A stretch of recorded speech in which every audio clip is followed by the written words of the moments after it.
I'm going to share with you my favorite way to end the day. Now, I realize all of us have to push ourselves, whether it's mentally or physically, most days to get through the day.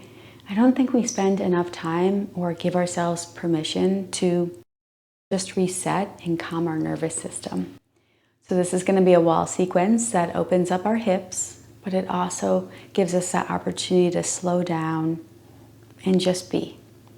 So all you'll need is a little spot at the wall. I like to put down a blanket, maybe grab a block or a pillow for your head. If you make this into a ritual and do it frequently, I suggest adding something a little extra. So I always use my little hyaluronic eye patches with vitamin C in them, maybe grabbing your favorite face mask just to make you feel a little extra love. Find a spot at the wall, maybe grab your mask, and we'll begin. The hardest part of our whole sequence is just getting into position. So we start with the legs up the wall. The easiest way to get into it is come right next to the wall, down onto the elbows, so you can pivot your hips.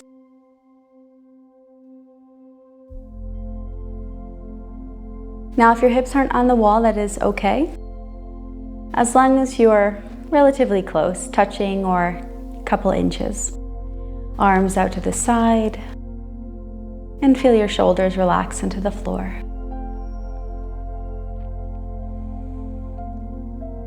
Closing your eyes. And just take a moment to become accustomed to being upside down.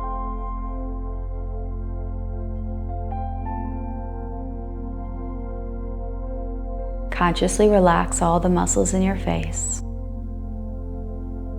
between the eyebrows and the forehead.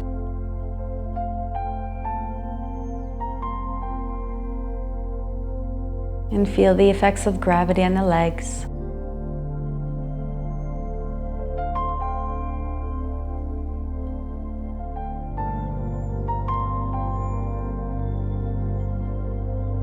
And if your mind is still carrying a heavy load, I just want you to think of just setting it off to the distance. We're not here to fix anything in this moment.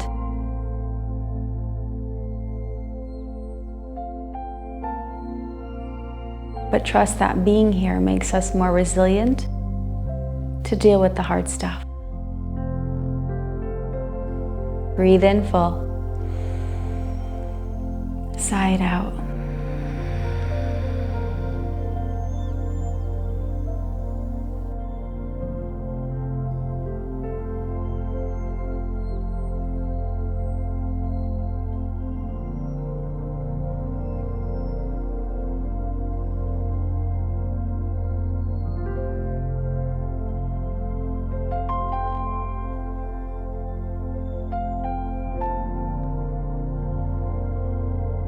Anytime the mind drifts, I just want you to take a deep breath in and just sigh. Trying to let tension go, calling the mind back. Our first pose will be a pigeon pose. Take the left foot down just underneath that right knee and the thigh. And this might be enough stretch. You can gently push the knee open with your hand. You can go deeper by sliding your right foot down the wall. So don't go so far that the hip lifts off the ground. Still looking for that external rotation. You can use your hand to push the knee open.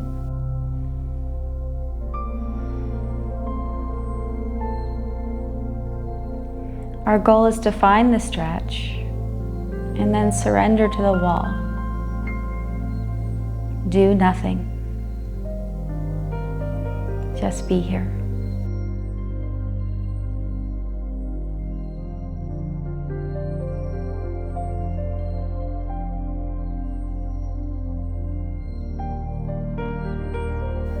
Let the wall support you.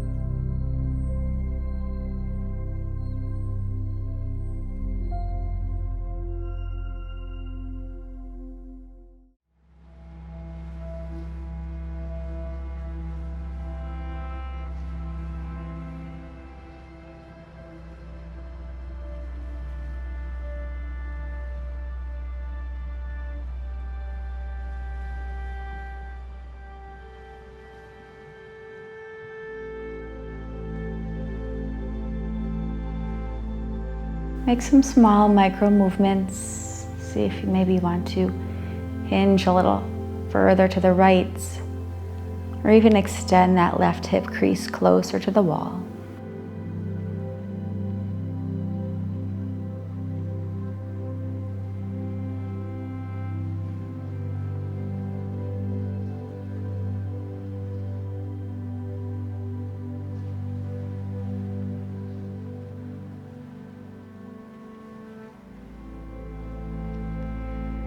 And nice and slow with the release. Back up the wall. Notice and feel. Differences between right and left.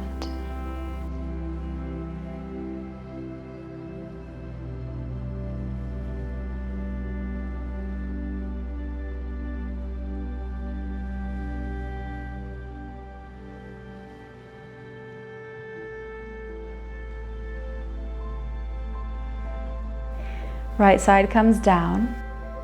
And again, holding here may be enough. And remember, your two sides could be very different. Left foot slides down if you choose. Drive that knee open, maybe use the palm to help.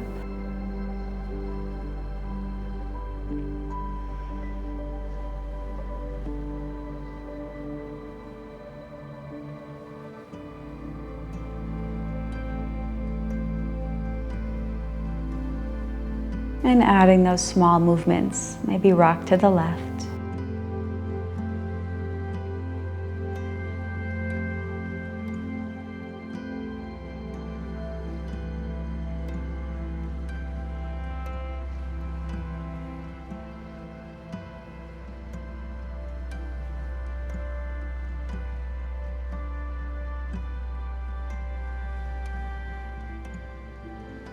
Breathe in. And as you exhale, try to push that right hip towards the wall. Lean a little deeper.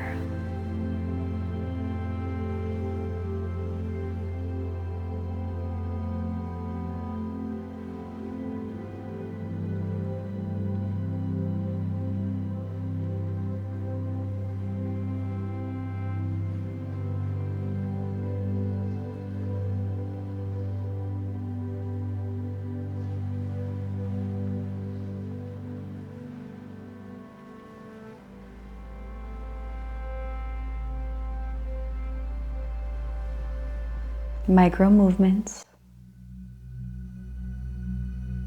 Hold and breathe.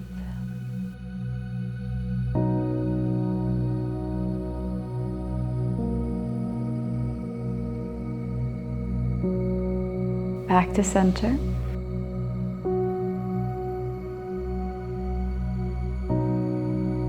Legs up the wall. Notice and feel.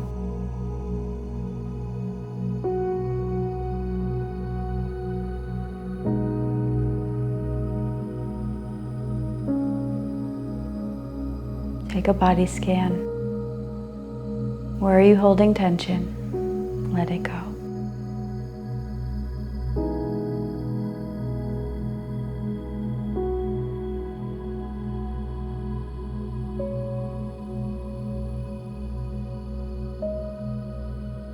Slide the feet down. Soles of the feet stay together and let the knees drift wide. Supta Baddha Konasana, bound angle pose. You can push the knees open with your hands to get a little deeper, or draw the feet a little closer, but at some point, arms to your sides, let everything go.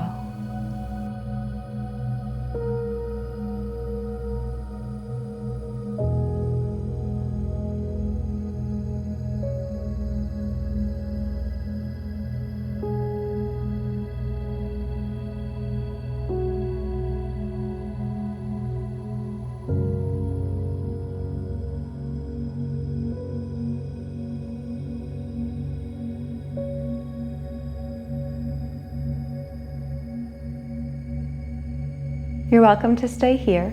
I'm going to take it into a straddle.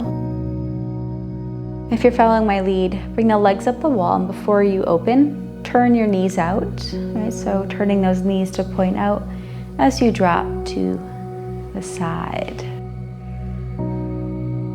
So looking for your edge. You can use your hands here to just gently go a little bit deeper. I also like to point and flex or roll the ankles. Just kind of finding a little muscle activation before settling in. So finding the depth of your pose. And then just be here. Making sure there's not tension building or resisting through the inner thighs or the hips. Let it go.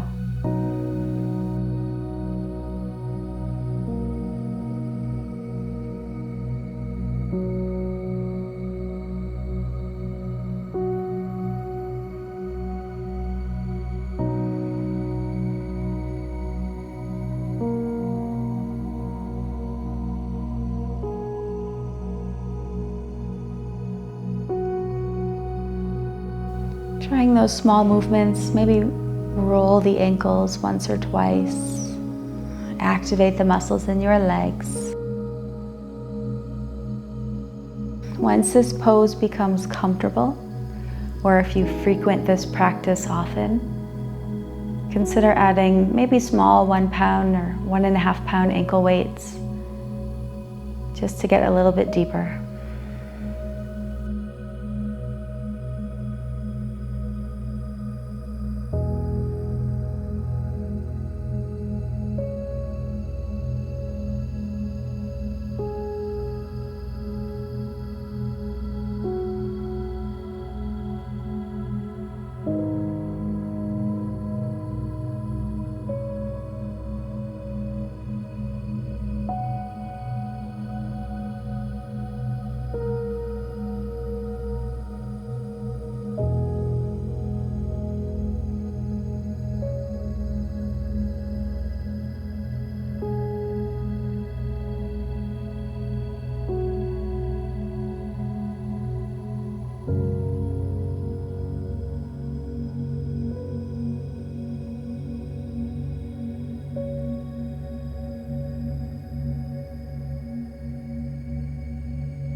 If you're in that wide ankle, use your hands to help.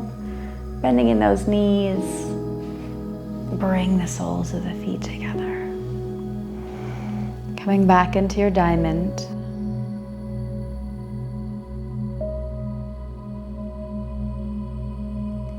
And walk the knees together.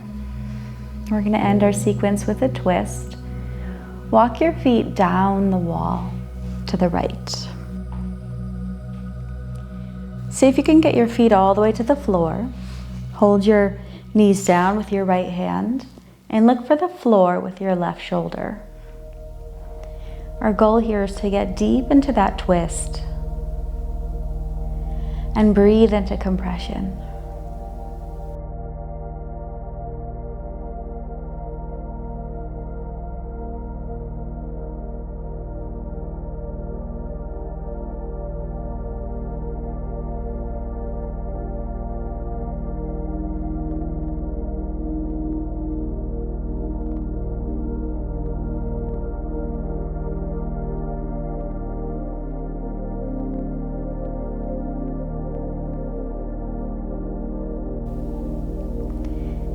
And begin to heel toe those feet through center.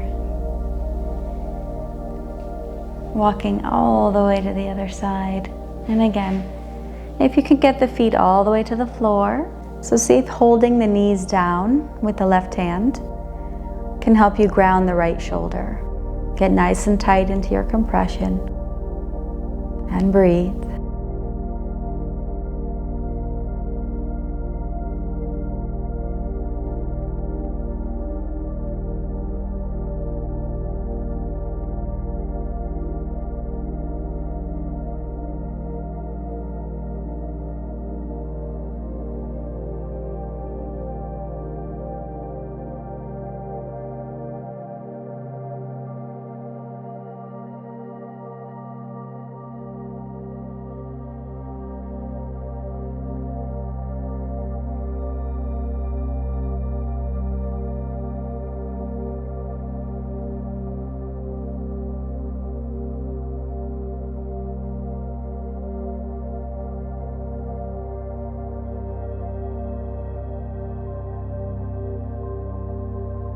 Releasing the legs.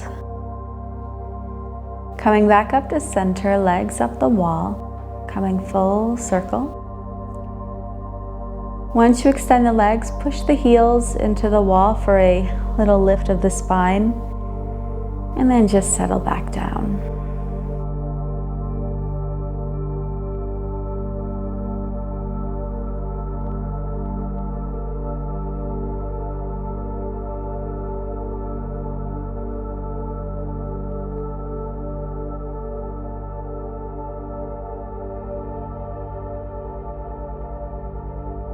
Noticing the response in your body after just spending a little bit of time in stillness.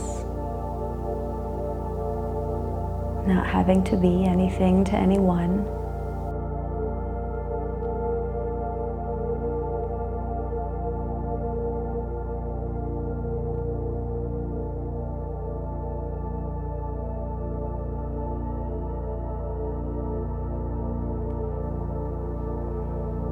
Walk the feet down the wall, knees to chest, and roll to one side.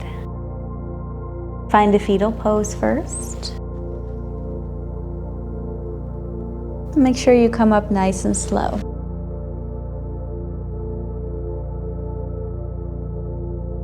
Taking a brief body scan and just notice how you feel.